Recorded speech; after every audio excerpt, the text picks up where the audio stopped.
he walked on to one of the most respected stages in the world. He plugged in. He played the first note of the only thing he had ever been good at, and the crowd booed him. Not one person, not a corner of the room. It came back at him in a wave, impatient and dismissive, loud enough to be heard over a wall of amplifiers turned up to the ceiling. He was 27 years old. He had no record deal. No album. No hit song. Nothing but a beaten-up guitar with the paint worn off, and a band that had been living on club money for years. And in front of an international audience, on a night that was supposed to change everything, he was rejected. But sitting in that same room were two men who heard something nobody else in the building heard that night. And what those two men did over the next 12 months would change the sound of popular music. This is the story of the night Stevie Ray Vaughan failed. And why that failure is the reason you know his name. Before we get to that stage in Switzerland, you have to understand what it cost him just to be standing on it. He was born on the 3rd of October, 1954, in Dallas, Texas, in a working-class neighborhood called Oak Cliff. His father worked in asbestos, moving the family from job to job across Texas and Louisiana in the early years. Money was thin. The house could be tense. And in the middle of all of it were two brothers, 3 years apart, sharing a small room. Jimmy was the older one. Jimmy was the one who came home with the records. Muddy Waters, Jimmy Reed, Albert King, Lonnie Mack, B.B. King. Sounds that had traveled up from the Mississippi Delta and Chicago's South Side and somehow ended up on a turntable in a small house in Oak Cliff, Texas. And Stevie, the little brother, would sit on the floor and listen. Then he would wait for Jimmy to leave the house so he could pick up Jimmy's guitar. That is the detail most people skip. Stevie Ray Vaughan did not begin as a prodigy with a plan. He began as a kid trying to sound like his older brother. His first guitar was a cheap thing, barely more than a toy. He could not read music. Nobody taught him theory. He learned the only way that was available to him, which was to put the needle down on a record, play 4 seconds of it, lift the needle. Try to copy it, get it wrong, and do it again, and again, and again for hours until his fingertips split open. That is where the sound came from. Not from a school, from repetition in a small room alone. But something else was happening in that room too. Jimmy was better. Jimmy was older, faster, further along, and already good enough that people in Dallas were talking about him. Stevie spent his entire childhood chasing someone he could not catch. Every guitar player has a hero. Stevie's hero lived down the hall and was 3 years older than him, and that is a very specific kind of pressure to grow up under. And here is what almost nobody realizes about him. The boy in that room did not think he was talented. He thought he was behind. By his teens, music had become the only subject he cared about. School was something that happened between rehearsals. He failed classes, skipped days, played in bands with names that lasted a few months at a time, and in 1972, before he ever finished high school, he did the thing his brother had already done. He packed up and left Dallas for Austin. He was 17 years old, and he had almost nothing. What followed was not a rise, it was a grind. Nearly 10 years of it. Austin in the 70s was cheap, loose, and full of stages. And Stevie played on all of them. He played in a band called Blackbird. He played with Crackerjack. He played with Mark Beno's Nightcrawlers, and with Paul Ray and the Cobras, and in a group called Triple Threat Review. He slept on floors and on couches and sometimes in the club. He earned beer money. He wore second-hand clothes that he turned into a look because he could not afford anything else. 6 nights a week, for years, in rooms that held 200 people on a good night. And in 1978, out of all of that, came the band that would carry his name. He called it Double Trouble after a song by the Chicago bluesman Otis Rush. Chris Layton on drums. On bass, eventually, Tommy Shannon, a Texan who had already played Woodstock behind Johnny Winter, and who had lived through his own long fall since. Three men who had all been chewed up by the music business in one way or another, and who had decided to try one more time. Somewhere in those years, Stevie found the guitar. It was a used Stratocaster sitting in an Austin music store, worn down and unloved. The finish was cracked and rubbed away. The parts did not all come from the same year. Nobody in the shop thought it was special. He traded for it, and he never let it go. He called it number one, and for the rest of his life it was the guitar you saw in his hands. But the guitar was only half of it. He strung it with strings so heavy that most professional players could not physically bend them.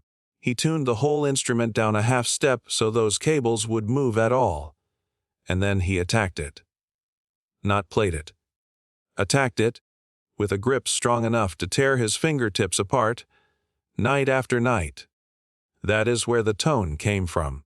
People spent decades buying the same amps and the same pedals trying to find that sound. They were looking in the wrong place. The sound was not in the equipment, it was in the pain. Because that is the part of him nobody photographs. The caluses that split and had to be glued back together so he could play the second set. The hands that came off stage shaking. The hot stink of an overdriven amplifier in a room with a low ceiling and no air conditioning in a Texas August. The sound of a crowd of 90 people talking over you while you play the best you have ever played in your life. He did that for 10 years. 10 years of loading gear into a van at 2 in the morning. 10 years of driving between towns on the money from the door. 10 years of being told, gently and then not so gently, that what he was doing had no commercial future. And every night he played like the room was full. By 1982, Double Trouble had been at it for 4 years and Stevie had been at it for a decade. They were the biggest band in Austin. They were also completely unknown outside of Texas. Every label in America had passed on them, and their reasoning was always the same, and it was always some version of the same sentence. Nobody buys blues anymore. That was the truth of the music business at the start of the 80s. Blues was considered finished. Museum music. Something respectable people put on a shelf next to jazz and never actually bought. The charts belonged to synthesizers and drum machines and new wave haircuts. A skinny Texan with a battered Stratocaster and a hat, playing Albert King licks at deafening volume, was not a product anyone wanted. And then the phone rang. The call came because of a man named Jerry Wexler, one of the most important record producers in American history, the man who had recorded Aretha Franklin and Ray Charles. Wexler had heard about this kid from Texas, and he made a phone call to Switzerland, to a man named Claude Nobbs. Claude Nobbs ran the Montreux Jazz Festival. Montreux is not a club. Montreux is a small city on the edge of Lake Geneva with mountains rising behind it, and every July it hosts one of the most prestigious music festivals on earth. Miles Davis played there. Ella Fitzgerald played there. If you were invited to Montreux, it meant you had arrived. And Claude Nobbs did something that had never been done in the history of the festival. On Jerry Wexler's word alone, he booked a band that had no record contract, not an unknown band with a small deal. A band with no deal at all. The first in the festival's history. Think about what that meant to three men who had been playing bars in Austin for beer money. They had never been to Europe. They had never seen an audience like this. They were being flown across an ocean to stand on the same boards as legends, and they had not even sold a single record yet. Stevie believed this was the night his life would change. He was right. He just had no idea how it was going to happen. The date was the 17th of July, 1982. The venue was the casino in Montreux. It was billed as a blues night, and the audience arrived expecting what a European Jazz Festival audience in 1982 expected from a blues night. Something respectful. Something tasteful.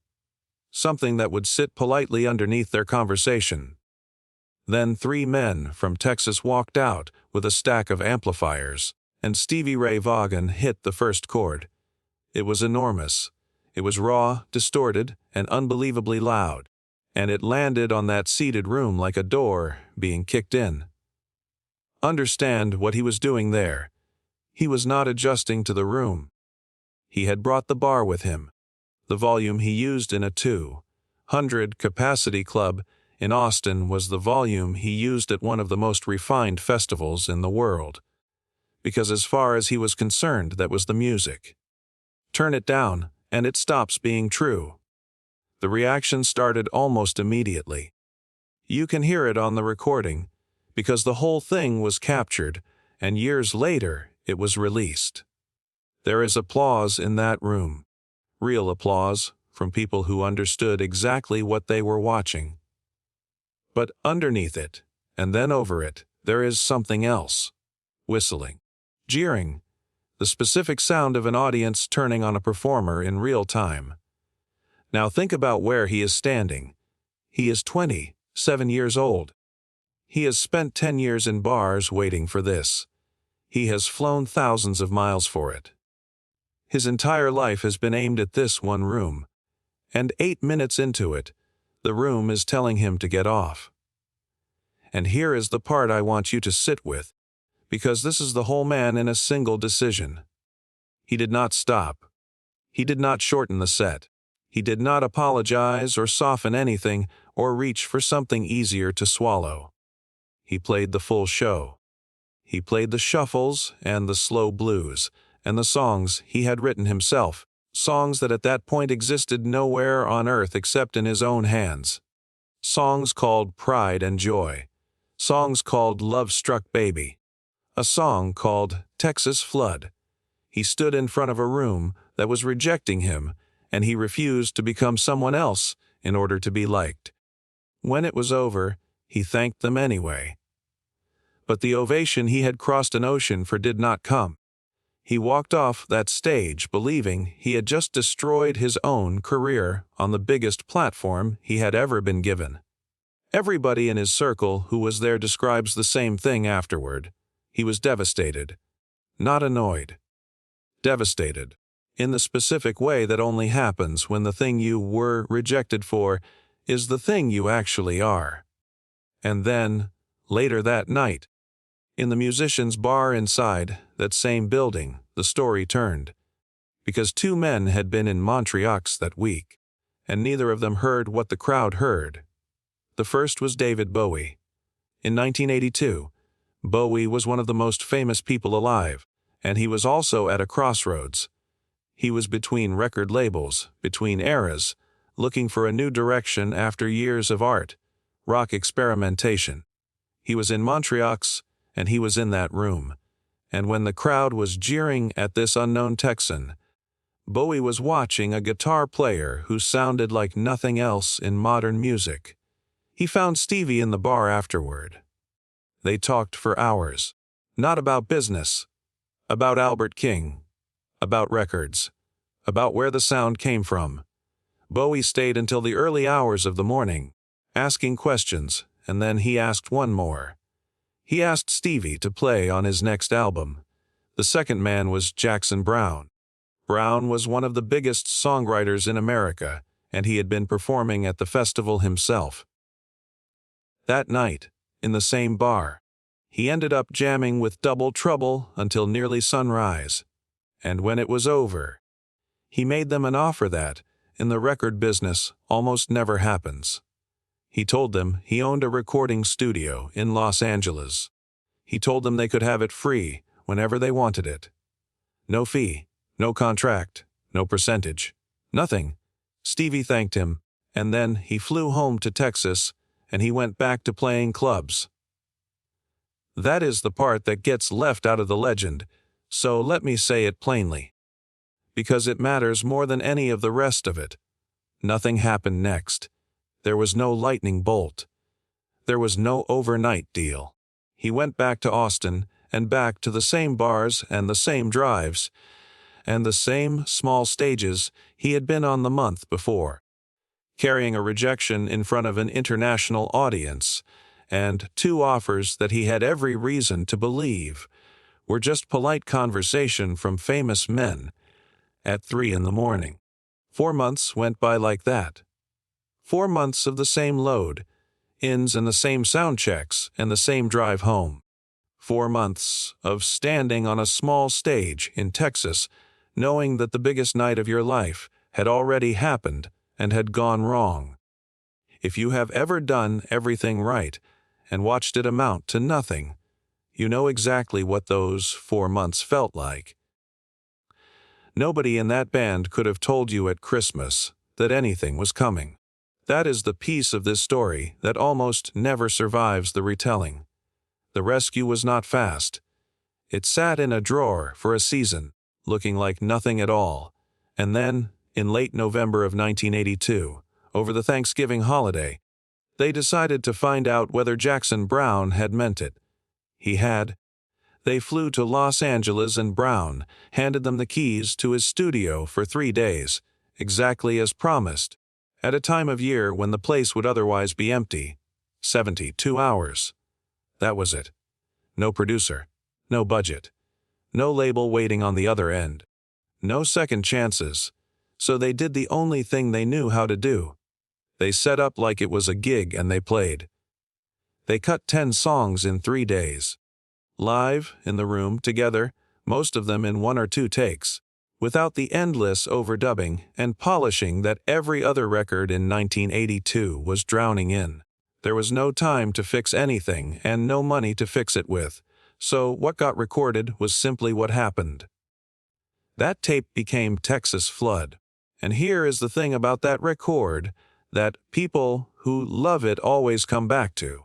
The reason it sounds so alive is precisely because it was made under those conditions. It is not a produced album. It is a document of a band that had played 6 nights a week for 4 years, finally standing in a good room with the tape rolling. That tape found its way to John Hammond. If you do not know that name, know this. John Hammond was the talent scout who had signed Billie Holiday, who had signed Aretha Franklin, who had signed Bob Dylan and Bruce Springsteen. He was arguably the greatest ears in the history of the American record industry, and by 1982 he was in his 70s and had almost nothing left to prove. He heard the tape, and he pushed it through to Epic Records. The label that had been told for 10 years that nobody buys blues anymore now had a blues album on its release schedule. But before it ever came out, the other Montreux's promise came due. In December of 1982, David Bowie called. He was recording a new album in New York with a producer named Nile Rodgers, and he wanted the guitar player from that casino in Switzerland. So Stevie Ray Vaughan walked into a studio in New York City, into the middle of one of the most expensive and carefully constructed pop records of the decade, and he played the way he played in a bar in Austin. And Bowie did not sand it down. Bowie did the opposite. He built the record around it. He wanted the friction of that raw, distorted, unmistakably Texan blues guitar cutting through a shining modern dance record. It was a collision that should not have worked. The album was called Let's Dance. It came out in April of 1983, and it became the biggest selling record of David Bowie's entire career. Millions of people heard that guitar solo before they ever heard the name of the man playing it. Think about the strangeness of that for a second. In the spring of 1983, the sound coming out of car radios and shopping centers and television sets all over the world belonged to a man who, 8 months earlier, had been jeered off a festival stage for sounding exactly like that. Not similar. Exactly like that. He had not softened one thing. The world had simply been handed the same guitar in a different frame, and this time it decided it loved it. Which brings us to the decision. And this, more than Montreux, is where you find out who he really was. Bowie was about to launch a world tour. Stadiums, the biggest tour of his life. And he wanted Stevie in the band. For a 28-year-old with no album out yet, that is not an opportunity. That is a lottery ticket. Stevie went to the rehearsals, and then, days before the tour began, he walked away from it. The exact reasons have been argued about for 40 years. Money was part of it. So was the question of whether he would be allowed to promote his own record, his own band, his own name, while he was out there. But underneath all of it was something simpler. He had just spent 10 years in bars, becoming someone. He was not going to become somebody's guitar player now. He gave up the biggest tour on earth to go out and open shows in front of a few thousand people under his own name. On the 13th of June, 1983, Texas Flood was released. The record the industry said nobody wanted sold and kept selling. It was nominated for Grammy Awards. Critics who had spent years writing blues obituaries suddenly had to explain how a 28-year-old from Oak Cliff had just dragged the entire genre back onto the charts in the middle of the synthesizer decade. Within 2 years, he was one of the most respected guitarists alive. Not the most fashionable. The most respected by other players, which is a much harder currency to earn. And in 1985 he went back to Montreux, same festival, same city, same man Claude Nobbs, who had taken the risk on him in the first place. This time he walked out with a horn section behind him and a record contract in his pocket, and the room that had jeered at him 3 years earlier gave him an ovation. Decades later, both nights were released together on the same album. The rejection and the ovation, side by side, in the same package. You can listen to them back to back. It is the same guitar player. It is very nearly the same music. The only thing that changed was whether the room was ready for it. That is the part I keep coming back to. Everyone tells this story as if Montreux 1982 was a disaster he survived. It was not. It was the single most important night of his career. And it was important precisely because it went badly. If that crowd had politely applauded, he would have been just another blues act on a festival bill. Instead, he was so loud, so raw, so completely out of step with what that room expected, that he split the audience in half. And the men who ended up on the other side of that split were David Bowie and Jackson Browne. He did not get discovered because everyone liked him. He got discovered because he was impossible to ignore. There is one more thing worth saying, and it is not about guitars. The years after Texas Flood were not simple ones. He toured relentlessly and he struggled, and by 1986 the struggle nearly ended everything. He collapsed in the middle of a European tour, and he went into treatment, and he came out the other side sober at 32 years old. And then he made the record he was proudest of. In Step, released in 1989, written by a clean man about the fight to become one. It won a Grammy. Everybody who was around him in those last years describes the same person. Calmer, steadier, present. On the 27th of August, 1990, after a show in Wisconsin where he played alongside Eric Clapton, Buddy Guy, Robert Cray, and his own brother Jimmy, he boarded a helicopter in heavy fog to fly back to Chicago. It went down minutes after takeoff. He was 35 years old. He had been sober for 4 years.